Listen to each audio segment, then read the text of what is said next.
guys, welcome back to my channel, the best place to be wherever you are on your wealth journey right now.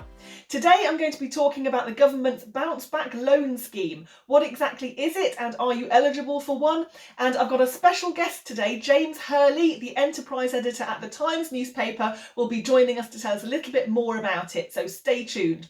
First of all, I will say, guys, that if you're interested in more videos on personal finance, mindset and wealth creation, then do subscribe to my channel just underneath this video for plenty more videos just like this one. So what exactly is the bounce back loan scheme then? Well, the government had already brought in a couple of other schemes. The self-employment income support scheme, which is this one that I talked about last time, and also the coronavirus business interruption loan scheme, or CBILS for short. Now, a few self-employed were still feeling that they were falling through the gaps. They either couldn't apply for a SICE because they weren't a sole trader or a partnership, and a lot of them also felt that the CBILS was quite complicated to apply for. And the government were under pressure to help these small businesses that had fallen through the cracks left with the previous two schemes, whose businesses were still suffering as a result of the coronavirus. So on the 4th of May, they introduced the bounce back loan scheme. Now, in order to be eligible for a bounce back loan, there are three main criteria that you have to fulfil. Number one is that you need a business that is based in the UK, and it's open to sole traders, partnerships and limited companies as well. So as long as you're based in the UK, you could potentially have access to the scheme. The second criteria is that you need to have been trading on or before the 1st of March 2020, so on or before the 1st of March this year. And thirdly, your business must have been affected by the coronavirus crisis. So three main criteria there to be eligible. So how much can you borrow? Well, there's a minimum of £2,000 available on the scheme, up to a maximum of either £50,000 or 25% of your turnover, whichever is lower. So what does the scheme actually involve then? Well, the bounce back loan is an unsecured loan, so it's not secured on property or car or anything like that, so they can't repossess your property if you default on the payment. The loan term is over 6 years, and there's no repayments at all within the first 12 months. So you don't have to repay anything within the first 12 months, the government have you covered, but after the first 12 months you have to pay 2.5% per year for the remaining 5 years of the scheme.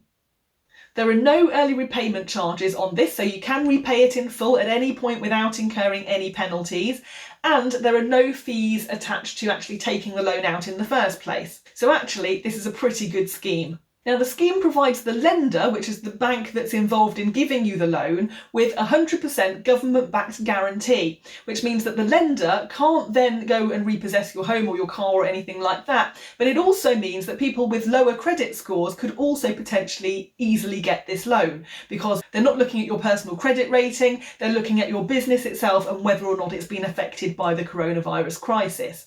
The scheme is currently mooted to run until the 4th of November, so 6 months from the 4th of May. They may extend it, they may not, but I would definitely say if you're going to go for this, I would do it sooner rather than later.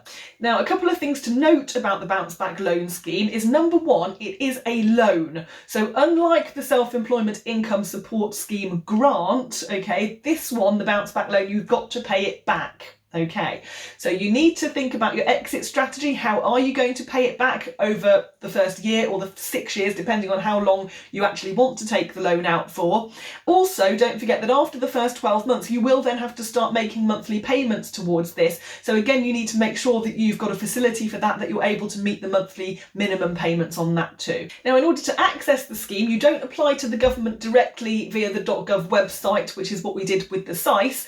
This time you actually go to your bank. So whoever you're banking with, whether it's your business bank or your personal bank in some cases, not all cases, but in some cases, then you can apply directly to your bank for the loan. Now, there are currently 18 banks that we know about providing the bounce back loan scheme in some shape or form. Now, some of them have got different criteria to others, but I have put a list of all the banks that are involved in the scheme in the description just underneath this video. So do check that out if you are interested in applying for a bounce back loan. Now, in order to talk a little bit more about the bounce back loan scheme, I'm joined via Zoom by James Hurley, enterprise editor at the Times newspaper. Welcome to the channel, James. Hi Liv, thanks very much for having me. That's okay. James, I understand that you're something of an expert on the bounce back loan scheme. Could you tell us a little bit more about why it was introduced? What are the problems that small businesses are facing during the period of this pandemic? Yeah, sure. Well, I wouldn't want to claim to be too much of an expert, but it's fair to say I've written a fair amount about it for the Times. So hopefully I've picked up a few bits and bobs along the way. So yeah, the scheme was introduced in response to problems with another emergency loan scheme that the government had called CBILS, or the Coronavirus Business Interruption Loan Scheme, that was supposed to help small businesses deal with the fallout from the coronavirus. Now, that scheme had various problems. I mean, put very simply, it just wasn't getting enough money out fast enough to companies struggling in the crisis. And Rishi Sunak, the Chancellor, received a fair amount of criticism for that. So he came up with the bounce back loan scheme specifically for smaller companies, so the smaller end of the kind of people who are applying for CBILS, to make sure that money could get out the door very, very, very quickly and make the application process very, very swift, and just make it a lot easier for companies to get that cash, a lot of them so desperately needed. So, small companies are dealing with a whole host of problems in the crisis. I mean, probably put most simply, this is the biggest economic crisis since World War II, and tens or even hundreds of thousands of companies just simply are being cut off from their customers, cut off from revenues, not getting payments in their supply chains. So it's it's kind of a starvation issue for companies, really, from a cash point of view. Absolutely. I think it is quite a useful thing to have. As you know, James, I've got a couple of businesses myself. Now, could I technically apply for a bounce back loan for each of my businesses, or can I only apply for one? So the answer to that, as I understand it, is unfortunately not entirely clear. The answer is possibly. So I do know of businesses that have successfully got more than one bounce back loan, i.e. for different limited companies. But the guidance, as I understand it, is that if the companies are part of the same group, you should only get one bounce back loan. So the corporate entities would have to be completely separate and probably for different activities. So if your companies were part of a group that all did property, for example, and you just had a limited company set up for each property, as lots of landlords do, many lenders would probably interpret that as being part of a group, and you should only receive one bounce back loan.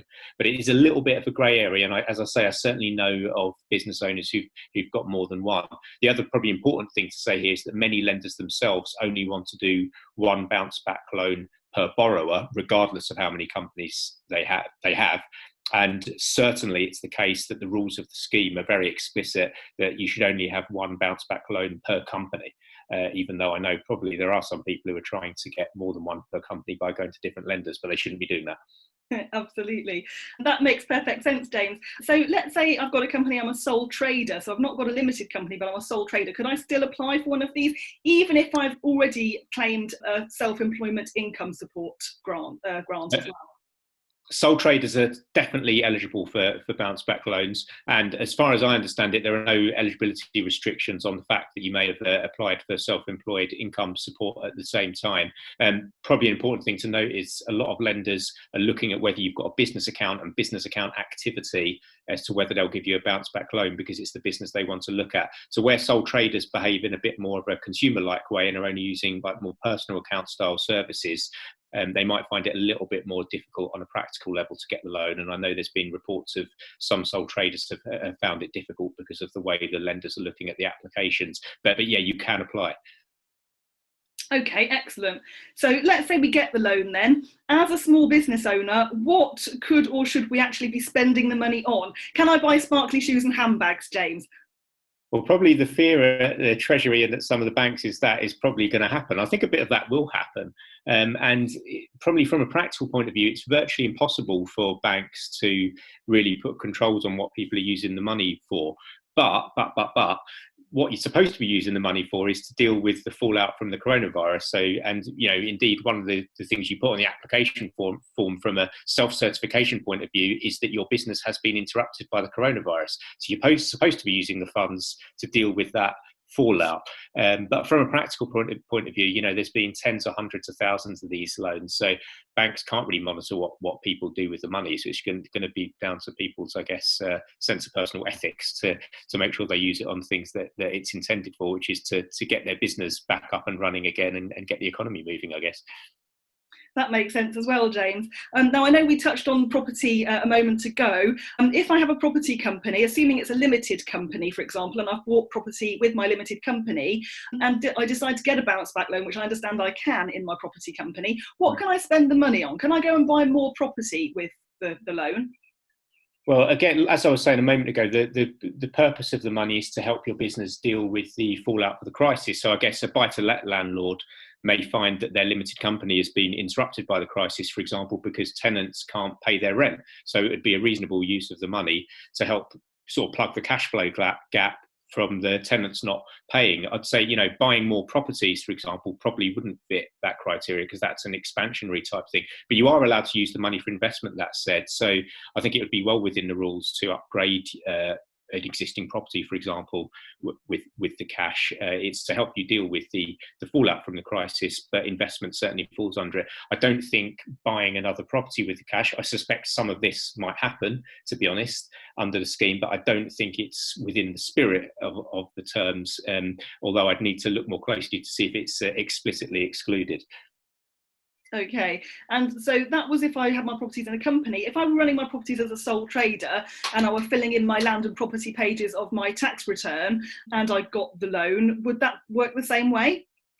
Well, I haven't seen any sectoral exclusion under bounce back loans. So the fact that you're a sole trader and you're using it for property shouldn't be a problem. And indeed, it's quite interesting because under the self-employment income support scheme, that is taxed, whereas this money isn't. So it's quite an interesting thing for people to look at in terms of which route they're using for support, if they're sole traders, that is. And presumably people can use both avenues for support if they want to. Exactly. If they fit the other eligibility criteria for bounce back loan, then, and of course SEIS, then of course they can. Yeah. Amazing. And finally, I think you and I talked recently about the moral standpoint on this. What sort of things should we be considering morally before we actually apply for a bounce back loan? Well, far be it for me to make moral judgments about it, but I do think this area is quite interesting, that said, because bounce back loans is kind of a very interesting experiment, I see, in almost what's called helicopter money for small businesses, because it's like money that comes with, to be honest, relatively few strings attached. Certainly there's relatively few checks that are being done at the outset, unlike conventional commercial lending. So it's kind of on the small business owner to decide what they want to do with the money to a certain extent. Obviously, there are rules, but they're much looser than they would normally be with commercial lending. So it's being left up to people to do what they want with the cash up to a certain extent. So people are going to have to decide whether their use of the money fits within the spirit of the rules and indeed the letter of the rules, because enforcement is going to be quite tricky on this. I think probably the most overriding thing to remember is that this is supposed to be for the interruption to your business that the coronavirus crisis has caused, rather than, I guess, running off and having a jolly with the cash, although unfortunately I think there probably will be a bit of that. I guess the other thing that I always say with this scheme and with the coronavirus business interruption loan scheme that preceded it as well is just for everyone to please do remember that it is a debt. I know it comes with this messaging around the government guarantee, but the government guarantee is for the lender, not the borrower.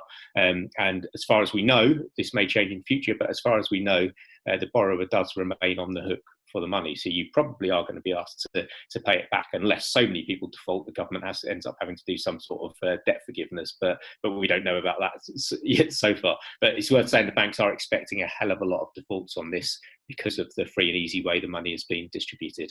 Absolutely. And the way that I understand it as well, James, is that even if you have a poorer credit score, you don't even need, they're not going to come after you necessarily.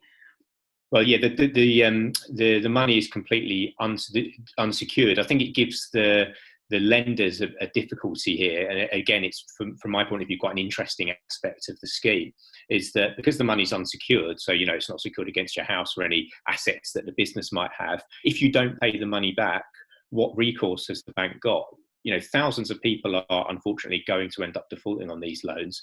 So how much money do banks want to invest in trying to chase people when they haven't got any assets or anything to go after, because the lending is completely unsecured? And that is a problem that for lenders and the government down the track. And that's why I wonder if the lenders might say to the government, look, we can't be expected to chase tens of thousands of borrowers for this money. You're going to have to pay out on those guarantees a lot more readily and a lot more quickly than you might have anticipated. So it's going to be very interesting to watch this play out. Absolutely. It's really interesting, and a moral standpoint as well on it all. So James, thank you ever so much for joining me today. It's been brilliant having you on the channel, so thank you so much, and stay safe, won't you? I will do. My pleasure, and thanks very much for having me. So plenty of food for thought there and lots to think about before you apply for your bounce back loan.